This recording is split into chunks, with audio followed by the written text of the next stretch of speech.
ലോക്സഭാ തെരഞ്ഞെടുപ്പിലെ വമ്പൻ പരാജയത്തിന്റെ കാരണക്കാരാരാണെന്ന ചോദ്യത്തിന് ഇപ്പോൾ LDFിൽ പരസ്പരം പഴിചാരിക്കൊണ്ടിരിക്കുകയാണ് നേതാക്കന്മാർ.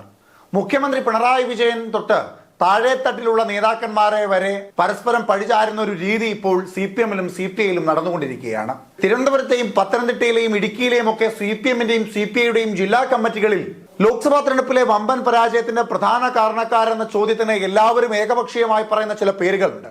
ഒന്ന് കേരളത്തിന്റെ മുഖ്യമന്ത്രി പിണറായി വിജയൻ, മറ്റൊന്ന് AK ബാലൻ, പിന്നീടുള്ളത് സംസ്ഥാന സെക്രട്ടറി ഗോവിന്ദൻ മാഷ്. ഇവരെല്ലാവരും മാധ്യമങ്ങൾക്ക് മുമ്പിലും അല്ലാതെയും നടത്തിയിട്ടുള്ള പല പ്രസംഗങ്ങളും അഭിമുഖങ്ങളും ഒക്കെ പാർട്ടിക്ക് വലിയ തിരിച്ചടിയായിട്ടുണ്ട്. ഒപ്പം EP ജയരാജനും പ്രകാശ് ജാവ്ദേക്കറും തമ്മിലുള്ള കൂടിക്കാഴ്ചയും മറുപടി നൽകാൻ കഴിയാത്ത തരത്തിലേക്ക് ഇടതുപക്ഷത്തിനെ കുഴച്ചിട്ടുമുണ്ട്. ഇങ്ങനെ സാഹചര്യങ്ങൾ പലതാണ് വമ്പൻ പരാജയത്തിന് പിന്നിലെ പ്രധാന കാരണങ്ങളായി LDF ചൂണ്ടിക്കാട്ടുന്നത്. മുഖ്യമന്ത്രി പിണറായി വിജയന്റെ ധാർഷ്ട്യ മനോഭാവവും അദ്ദേഹത്തിന്റെ ചില നടപടികളും പാർട്ടിക്ക് വലിയ ക്ഷീണമായിട്ടുണ്ടെന്നും അത് പരാജയത്തിലേക്കുള്ള വഴിതെളിയിച്ചിട്ടുണ്ടെന്നുമായിരുന്നു CPI തിരുവനന്തപുരം ജില്ലാ കമ്മിറ്റി ആദ്യം ഉന്നയിച്ചത്.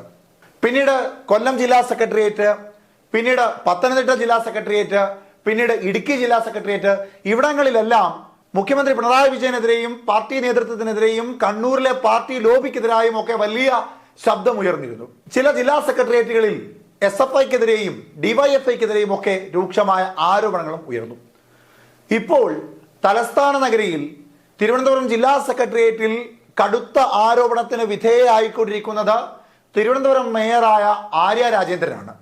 ചെറുപ്രായത്തിൽ തിരുവനന്തപുരത്തിന്റെ നഗരസഭ മേയറായ ആര്യ രാജേന്ദ്രന്റെ അപക്വമായ ചില നടപടികളും രീതികളും ഒക്കെ പാർട്ടിക്ക് വലിയ വിനയായിട്ടുണ്ട് എന്ന വിലയിരുത്തലാണ് ഇപ്പോൾ CPM ജില്ലാ സെക്രട്ടേറിയറ്റിൽ ഉരുത്തിരിഞ്ഞു വന്നിരിക്കുന്നത്. തിരുവനന്തപുരം ജില്ലാ സെക്രട്ടേറിയറ്റ് യോഗത്തിൽ മേയർ ആര്യ രാജേന്ദ്രന് വലിയ വിമർശനമാണ് നേരിടേണ്ടി വന്നത്. മേയറുടെ പെരുമാറ്റമാണ് വിമർശിക്കപ്പെട്ട ഏറ്റവും പ്രധാനപ്പെട്ട കാര്യം. ഘടിപ്പിച്ചു. നഗരസഭാ മേയറായതിനു ശേഷം ആര്യ രാജേന്ദ്രന്റെ പല പ്രവർത്തികളും പാർട്ടിക്കും ജനങ്ങൾക്കും മേയറോടുള്ള വിശ്വാസ്യതയിൽ വലിയ കളങ്കം സൃഷ്ടിച്ചിട്ടുണ്ട്. കൊറോണ സമയത്ത് ആറ്റുകാൽ പൊങ്കാലയുടെ മറവിൽ നടത്തിയ വമ്പൻ അഴിമതിയും തട്ടിപ്പും മേയർ ആര്യ രാജേന്ദ്രന്റെ നിലവിലുള്ള മേയർ സ്ഥാനത്തിനേറ്റ വലിയ തിരിച്ചടിയായിരുന്നു. അത് പാർട്ടി മറയ്ക്കുവാൻ പഠിച്ച പണി 18 നോക്കി, പക്ഷേ വിലപ്പോയില്ല എന്ന് മാത്രം.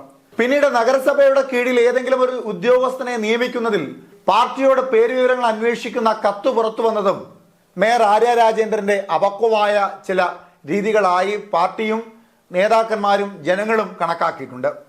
ഏറ്റവും ഒടുവിൽ KSRTC ഡ്രൈവറോട് മേയർ എന്ന പദവി ഉപയോഗപ്പെടുത്തിക്കൊണ്ടുള്ള ചില നടപടികൾ, അതും പാർട്ടിക്ക് ക്ഷീണമായിട്ടുണ്ട്.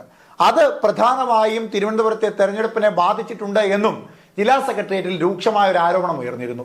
അപക്വമായ രീതിയിലാണ് മേയർ പല കാര്യങ്ങളും തീരുമാനിക്കുന്നതെന്നും ഒരു ചെറുപ്പക്കാരി മേയർ ആകുന്നു എന്ന പ്രഭയോടുകൂടി തിരുവനന്തപുരം മേയർ സ്ഥാനത്തേക്ക് പാർട്ടി ചുമതലപ്പെടുത്തിയ ആര്യ രാജേന്ദ്രൻ ഇപ്പോൾ തിരുവനന്തപുരം നഗരത്തിൽ പാർട്ടിക്ക് കാലുകുത്തി നിൽക്കുവാൻ കഴിയാത്ത തരത്തിലേക്ക് പല നാണക്കേടുകളും ഉണ്ടാക്കിയിട്ടുണ്ട് എന്നും പറയാതെ പറഞ്ഞിരുന്നു ജില്ലാ സെക്രട്ടേറിയറ്റിൽ.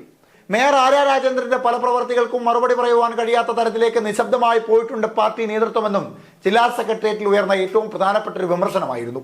എന്തായാലും പാർട്ടിയുടെ വമ്പൻ പരാജയത്തിന്റെ പിന്നിലെ പ്രധാന കാരണം മേയർ ആര്യ രാജേന്ദ്രനാണ് എന്ന വാദവും ആരോപണവും ഇപ്പോൾ CPMൽ നിന്ന് ഉയർന്നു വന്നിരിക്കുകയാണ്. ഒപ്പം പരാജയത്തിന്റെ പ്രധാന കാരണങ്ങളായി മറ്റു ചില കാര്യങ്ങളും പറഞ്ഞിരുന്നു. തലസ്ഥാനത്തെ BJPയുടെ വോട്ട് വളർച്ചയിലും ജില്ലാ സെക്രട്ടേറിയറ്റ് ആശങ്ക കൃത്യമായി പ്രകടിപ്പിച്ചു. തിരുവനന്തപുരം, ആറ്റിങ്ങൽ മണ്ഡലങ്ങളിൽ BJP വോട്ട് ഉയർത്തിയത് ആശങ്കാജനകമാണെന്ന് യോഗത്തിൽ നേതാക്കന്മാർ തുറന്നടിക്കുകയും ചെയ്തു. പാർട്ടി ശക്തി കേന്ദ്രങ്ങളിലും BJPയിലേക്ക് വോട്ട് ചോർന്നതായി വിലയിരുത്തപ്പെട്ടു. സെക്രട്ടേറിയറ്റ് വിലയിരുത്തൽ ജില്ലാ കമ്മിറ്റിയിൽ അവതരിപ്പിക്കും. ഇക്കുറി ലോക്സഭാ തെരഞ്ഞെടുപ്പിൽ തൃശൂരിൽ അക്കൗണ്ട് തുറന്നതടക്കം BJP വൻ മുന്നേറ്റമാണ് നടത്തിയത്. സംസ്ഥാനത്ത് 11 നിയമസഭാ മണ്ഡലത്തിൽ BJP 1-ാം സ്ഥാനത്തെത്തിയിരുന്നു. തൃശൂർ, തിരുവനന്തപുരം, ആറ്റിങ്ങൽ ലോക്സഭാ മണ്ഡലങ്ങളിലെ പ്രകടനമായിരുന്നു BJPയുടെ കരുത്തു കൂട്ടിയത്. ലോക്സഭാ തെരഞ്ഞെടുപ്പിലേറ്റ കനത്ത പരാജയത്തെ തുടർന്ന് നേതൃനിരക്കെതിരെ കടുത്ത വിമർശനമാണ് ജില്ലാ കമ്മിറ്റികളിൽ നിന്ന് ഉയരുന്നത്. ഈ സാഹചര്യത്തിൽ തിരുവനന്തപുരത്ത് ഇടതുപക്ഷത്തിനുണ്ടായ വമ്പൻ തിരിച്ചടിക്ക് പ്രധാന കാരണമായി പാർട്ടി മുൻപോട്ട് വയ്ക്കുന്ന ഒരു പേര് ആര്യ രാജേന്ദ്രന്റേതാണ്.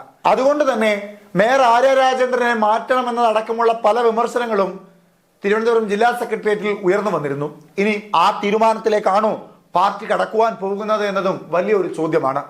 വലിയ പ്രതീക്ഷയോടെത്തിയ മേയർ ഇപ്പോൾ അപ്രതീക്ഷിതമായി പാർട്ടിക്ക് നാണക്കേട് ഉണ്ടാക്കുകയാണോ എന്നാണ് പാർട്ടിക്കുള്ളിലെ ഒരു വിഭാഗം ഉയർത്തുന്ന പ്രധാന ചോദ്യം.